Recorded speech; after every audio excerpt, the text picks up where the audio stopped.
Assalamualaikum warahmatullahi wabarakatuh. Saya Nadia Khoiri, NIM 0309192089 dari Tadris IPS 3 Fakultas Ilmu Tarbiyah dan Keguruan. Di sini saya akan menjelaskan tentang zaman prasejarah di Indonesia yang terbagi menjadi 4 masa. Yang pertama yaitu masa berburu dan mengumpulkan makanan tingkat sederhana. Yang kedua, masa berburu dan mengumpulkan makanan tingkat lanjut. Yang ketiga, masa bercocok tanam. Yang keempat, masa perundagian. Baiklah, pada pertemuan ini saya akan menjelaskan tentang masa berburu dan mengumpulkan makanan tingkat sederhana. Yang mana masa ini dialami oleh manusia yang berjenis Pithecanthropus atau disebut juga dengan Homo erectus, dan manusia wajah atau disebut juga dengan Homo sapiens. Adapun bagian di sini ialah keadaan bumi pada kala Pleistosen. Keadaan lingkungan atau tentang keadaan lingkungan alam pada saat itu adalah bersifat anarkonis seperti air, iklim, dan tanah dan lain segala macamnya. Namun para ahli arkeologi, paleontologi, dan geologi menyimpulkan bahwa pada kala Pleistosen telah mengalami perubahan oleh gerakan endogen dan eksogen atau perubahan iklim. Selain itu juga pada kala Pleistosen hewan dan tumbuh-tumbuhan telah merata hidup di bumi, dan manusia juga telah mendiami beberapa daerah seperti Asia, Afrika, dan Eropa. Selanjutnya kita akan membahas tentang Indonesia. Indonesia terletak pada 6 derajat lintang utara sampai dengan 11 derajat lintang selatan dan 95 sampai 141 bujur timur. Yang mana daerah Indonesia ini beriklim tropik dan memiliki 2 musim, yaitu musim kemarau dan musim hujan. Indonesia terletak di antara 2 benua, yaitu benua Asia dan benua Australia. Indonesia juga terkenal dengan banyak pulau di dalamnya.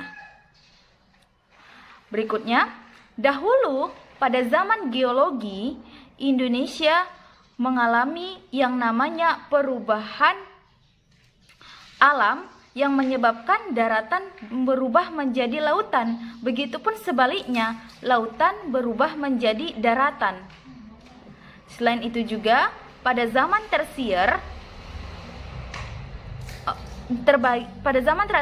pada kala Pleistosen terbagi menjadi 5 bagian. Yang pertama yaitu kala Pleistosen, kala Eosen, kala Oligosen, kala Miosen, dan kala Pliosen. Berikutnya yaitu ada iklim. Kepulauan Indonesia termasuk daerah tropik yang memiliki 2 musim, yaitu musim kemarau dan musim hujan. Pada kala Pleistosen, penyebaran fauna hanya ditumbuhi oleh padang rumput, itu pun hidupnya pada saat musim kemarau. Ada beberapa endapan yang terjadi pada kala Pleistosen. Endapan tengah terkenal dengan formasi kubah. Adapun hasil dari formasi kubah adalah berupa fosil hewan, tumbuhan, dan manusia. Di atas fosil kubah terdapat dengan formasi natoporu. Dan endapan yang terakhir yaitu disebut dengan nama unduk-unduk sungai. Materi yang kedua yaitu berikutnya binatang dan tumbuh-tumbuhan. Gambaran tentang lingkungan dan lingkungan hidup pada kala Pleistosen dapat disusun dari fosil-fosil hewan yang pernah ditemukan. Adapun jenis-jenis fauna yang terdapat pada kala Pleistosen, yang pertama itu ada fauna jetis, yang terbagi ada primata yang disebut dengan kera, monyet, dan manusia. Yang kedua ada ugulata. Ini hewan berjenis berkuku, jenis hewannya berkuku. Yang berikutnya itu Pithecanthropus mojocartensis. Yang kedua yaitu fauna trinil. Terbagi menjadi beberapa, itu ada karnivora, hewan pemakan daging, insektivora, hewan pemakan serangga, redentia. Ini redentia hewan pengekat. Dan fauna trinil masih banyak lainnya, tapi saya hanya membahas 3 bagian saja. Yang ketiga itu ada fauna ngadong. Terbagi menjadi ada Antioxydactyla. Ini hewan berjari genap, atau Propsidia dan lain sebagainya. Masih banyak jenis fauna dari fauna ngadong. Yang ketiga yaitu manusia. Adapun materi pertamanya itu penelitian manusia purba. Penelitian ilmiah tentang fosil manusia baru dimulai pada abad ke-19, yang mana penelitian ini menurut para ahli dibagi menjadi 3 masa, yaitu pertama pada tahun 1889 sampai dengan 1909. Yang kedua pada kala 1931 sampai 1941. Yang ketiga itu 1952 sampai sekarang. Semua temuan dari tahapan pertama sampai terakhir itu disimpan. Temuan pertama itu disimpan di Leiden atau Belanda. Simpanan kedua itu di Frankfurt, Jerman. Dan yang ketiga itu temuan disimpan di negeri masing-masing. Kenapa demikian? Karena pada saat penemuan ketiga terjadinya perang dunia. Jadi semua fosil-fosil yang ditemukan pada masa ketiga ini hanya disimpan di negeri atau negara-negara tempat di mana ditemunya. Yang kedua yaitu Meganthropus. Fosil Meganthropus ini berjenis primitif, ditemukan di Indonesia. Berikutnya ada Pithecanthropus. Pithecanthropus adalah fosil yang paling banyak ditemukan. Pithecanthropus yang tertua adalah Pithecanthropus mojocartensis. Pithecanthropus mojocartensis memiliki tinggi badan 160 sampai 180 cm dan berat badan 60 sampai 100 kg. Pithecanthropus hidup sekitar 1 juta atau bahkan sampai setengah juta tahun lamanya. Pada kala Pleistosen, adapun Pithecanthropus yang hidup sampai akhir kala Pleistosen adalah Pithecanthropus sapiens. Yang ketiga yaitu ada Homo. Fosil dari jenis Homo adalah rangka wajah. Manusia wajah mempunyai ciri-ciri ras mongoloid dan australoid. Yang sampai saat sekarang ini itulah yang dimiliki manusia, itu jenis manusia wajah. Berikutnya materi yang ketiga yaitu kemampuan membuat alat. Terbagi menjadi beberapa, yaitu yang pertama kapak perimbas. Jenis kapak ini itu digenggam dan berbentuk masif. Yang kedua ada alat servis.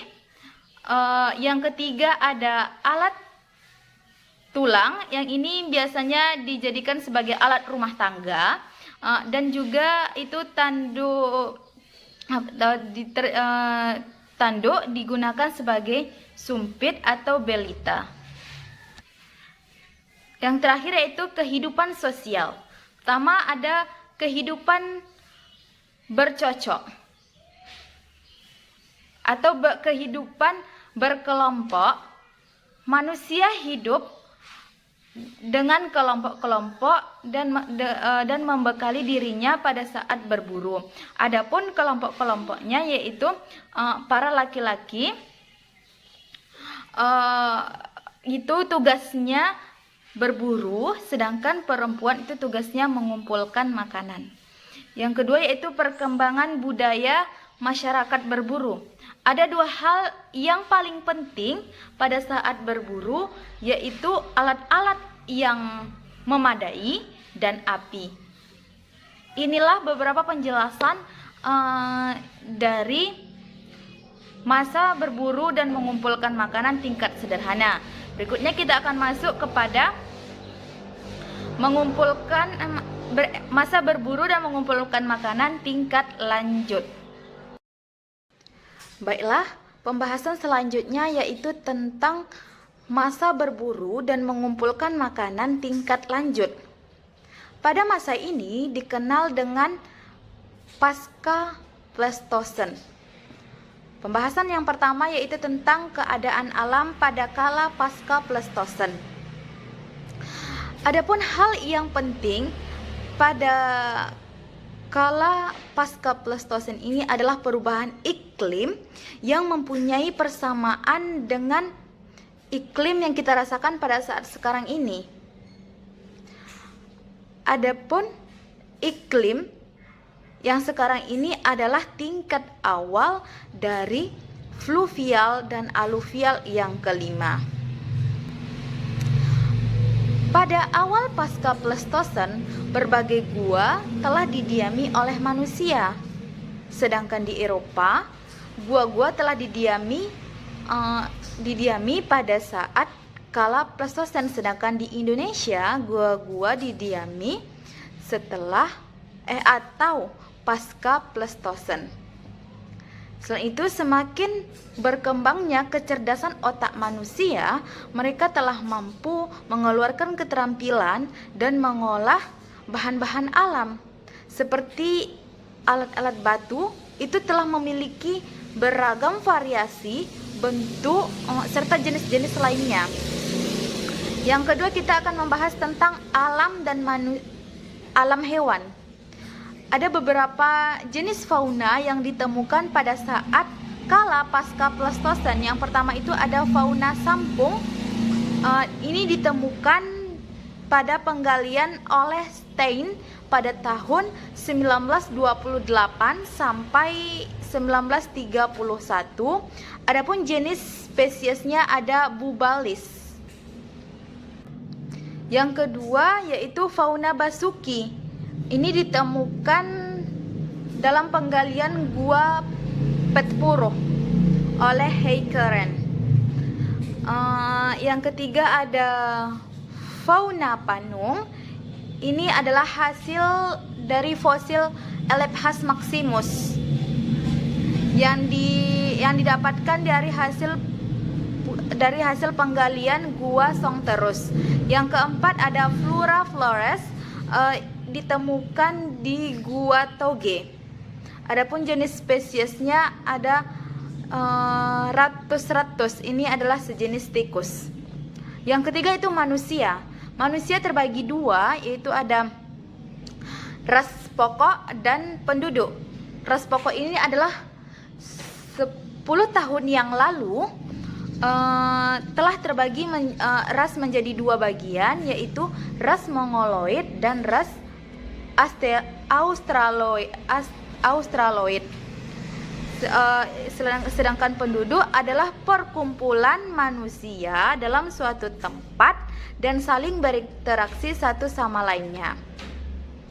Yang keempat ada yaitu pengembangan kemahiran artefak yang terbagi menjadi 3, yaitu tradisi alat serpih, tradisi alat tulang, dan tradisi kapak genggam.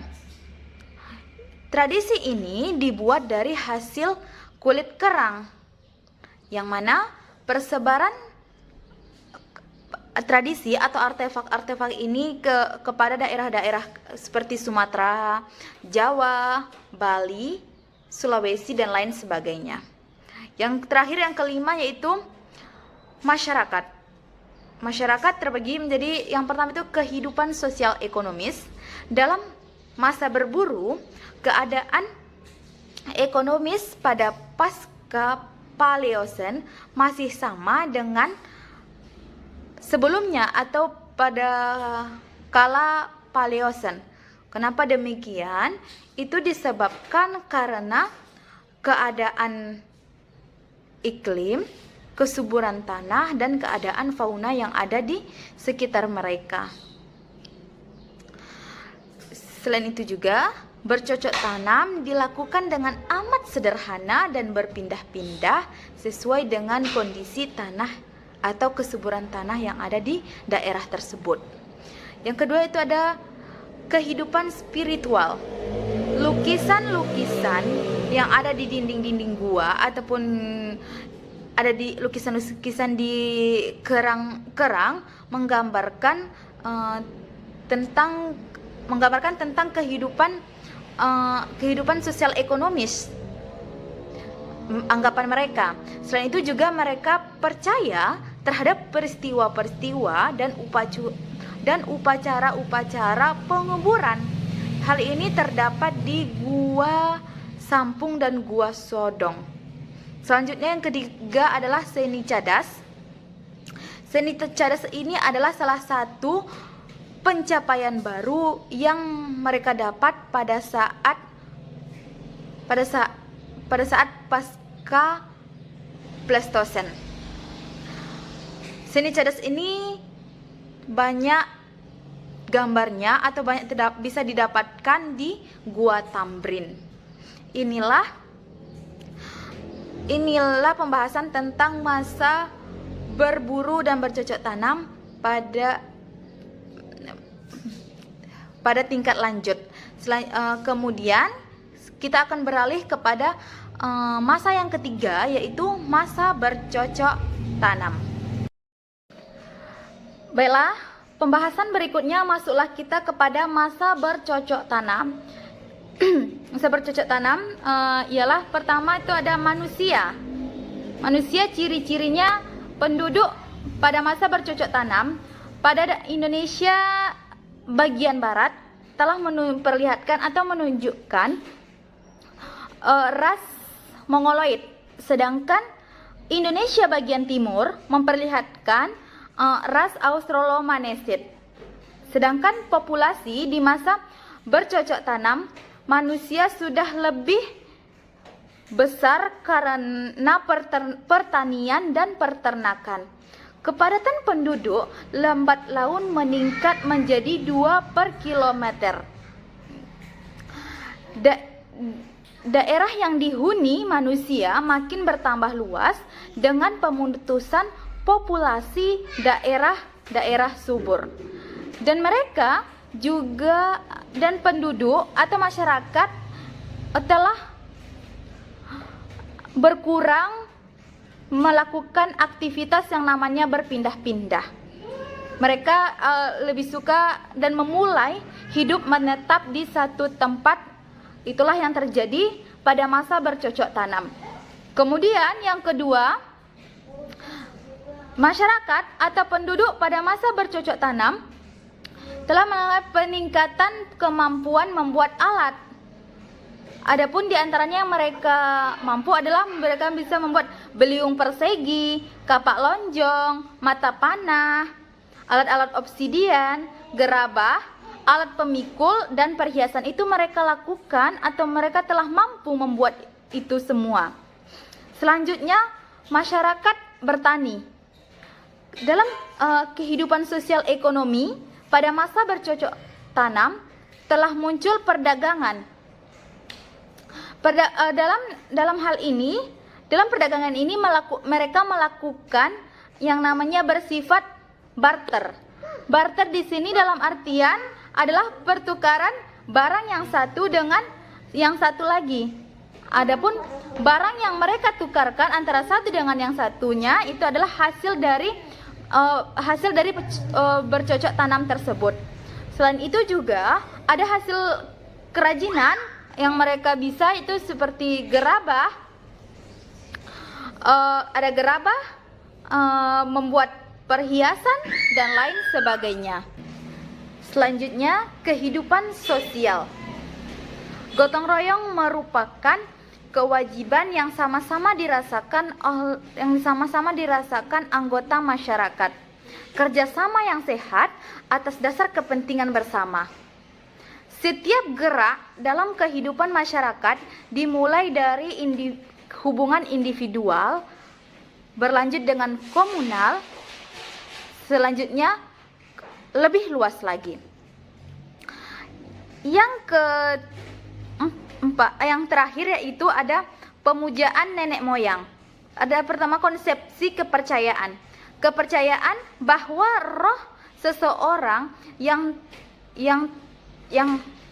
kepercayaan terhadap roh yang tidak lenyap pada saat meninggal dan dianggap mempunyai kehidupan di alamnya tersendiri. Upacara yang paling mencolok adalah upacara penguburan terhadap tokoh terkemuka oleh masyarakat. Berikutnya ada tradisi megalitik. Pendirian megalitik, sebagaimana mega artinya besar, litos artinya batu. Jadi bangunan yang besar yang disusun dari batu. Itulah makna dari megalitik. Adapun megalitik muda yang berkembang adalah megalitik muda, yang mana bentuknya mampu menghasilkan bentuk dolmen, peti kubur, dan sarkofagus. Selain itu sarkofagus, sedangkan megalitik tertua sampai saat ini masih terjadi masalah. Masih terjadi masalah. Selanjutnya, bangunan megalitik. Bentuk bangunan ini beragam dan bermacam-macam. Berdirinya suatu bangunan tersebut dilatar belakangi dengan pemujaan nenek moyang. Bangunan yang paling tua berfungsi sebagai kehidupan dengan bentuk beraneka ragam. Adapun tujuannya adalah sebagai bentuk penguburan seperti dolmen, sarkofagus, dan lain-lain sebagainya. Selanjutnya kita masuk kepada masa yang terakhir, yaitu masa yang keempat atau disebut dengan masa perundagian. Pada masa perundagian ini ada beberapa temuan yang ditandai, diantaranya yaitu pertama, berbagai bentuk artefak logam. Yang kedua, mata pencarian berternak. Yang ketiga, ada pemujaan terhadap arwah nenek moyang dan alam. Yang keempat, ada bentuk bangunan megalitik yang beraneka ragam. Dan masih banyak lagi tanda-tanda lainnya. Kemudian masuklah kita kepada materi, yaitu penduduk. Pertama, ada sisa rangka manusia. Pada masa perundagian ini ada beberapa hal penting bentuk dari sisa rangka manusia. Di antaranya ada Anyer Lor yang terdapat di Jawa Barat. Yang kedua ada Puger yang terdapat di Jawa Timur. Yang ketiga ada Malolo yang terdapat di Sumba. Adapun bentuk dari Anyer Lor adalah rangka rahang bawah laki-laki yang berbentuk tegap dan memiliki gigi yang sedang. Kemudian yang kedua itu ada populasi lokal. Karena pada masa perundagian ini perkampungan sudah menjadi besar atau sudah sangat besar dan ramai. Kenapa? Dengan adanya atau dengan bersatunya kampung-kampung dan desa-desa, maka terciptalah perkampungan yang besar. Selain itu juga, semakin berkembangnya perkampungan, maka terjadilah permasalahan atau problem, yaitu permasalahan terhadap pencemaran lingkungan. Selain permasalahan dalam pencemaran lingkungan, terjadi lagi permasalahan dalam rumitnya atau susahnya dalam mengolah bahan makanan. Karena semakin banyak penduduk, maka pengolahan bahan makanan juga harus semakin ekstrim. Selanjutnya yang kedua yaitu kemahiran membuat alat. Pada masa perundagian ini, perkembangan teknologi makin lebih pesat. Dan dari perkembangan teknologi ini menunjukkan bahwa manusia mengalami pengembangan yang membawa terhadap kepada bidang kepercayaan. Adapun alat-alat atau benda-benda itu ada benda-benda perunggu. Benda-benda perunggu ini ada berupa nekara. Nekara terbagi dua, itu ada nekara pejeng dan nekara heger. Selanjutnya itu ada kapak perunggu, ada bejana perunggu, ada patung perunggu dan perhiasan perunggu. Kemudian selanjutnya senjata dan benda-benda lainnya dari perunggu, itu ada berupa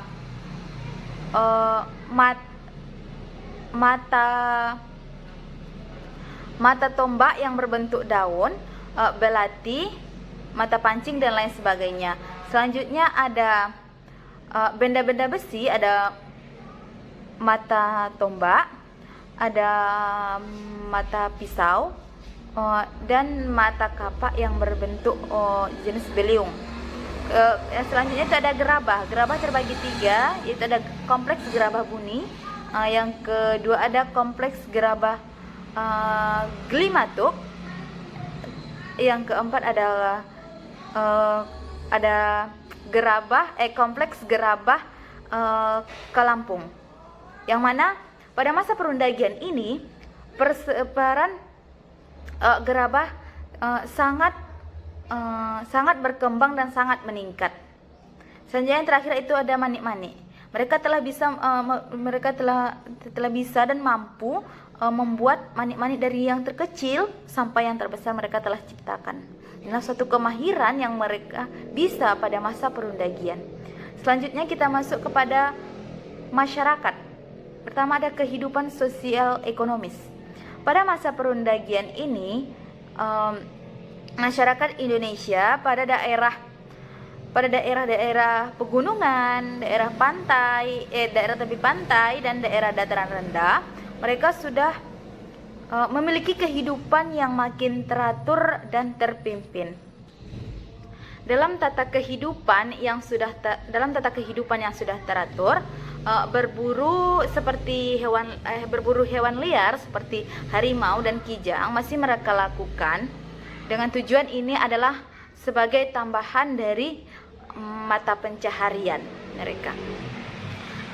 Kemudian dengan terbentuknya masyarakat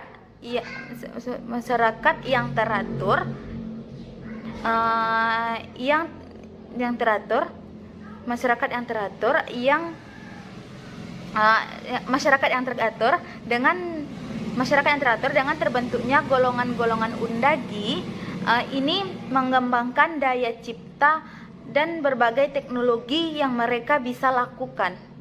Setelah dengan adanya tujuan dari adanya golongan-golongan undagi tersebut. Kemudian masuk kepada kehidupan sosial budaya. Kehidupan dalam masa perundagian telah memperlihatkan atau memiliki rasa setia kawan yang kuat. Perasaan solidaritas yang kuat ini adalah merupakan warisan dari nenek moyang yang telah tertanam di dalam hati setiap manusia. Selain itu juga adat kebiasaan dan kepercayaan juga merupakan pengikat dari terwujudnya sifat rasa setia kawan dan solidaritas tersebut. Kemudian selain itu, pengetahuan dalam berbagai bidang pun sudah makin meningkat, terutama dalam ilmu pengetahuan seperti ilmu bintang dan ilmu iklim. Ini mereka sudah mempelajari. Adapun tujuan dari mempelajari ilmu tersebut bagi mereka adalah ingin mengetahui ingin mengetahui situasi dan kondisi jika mereka ingin melakukan pelayaran ke laut. Inilah pembahasan tentang masa perundagian. Tadi saya juga telah membahas dan menjelaskan dari masa ke masa, yang dimulai dari masa berburu dan mengumpulkan makanan tingkat sederhana, kemudian dilanjutkan dengan masa yang kedua, masa berburu dan mengumpulkan makanan tingkat lanjut, dan masa yang ketiga itu masa bercocok tanam, dan yang terakhir adalah masa perundagian. Semoga apa yang telah saya bahas, yang telah saya sampaikan menambah wawasan kita semua. Selebih kurang saya minta maaf. Sekian dari saya. Terima kasih. Assalamualaikum warahmatullahi wabarakatuh.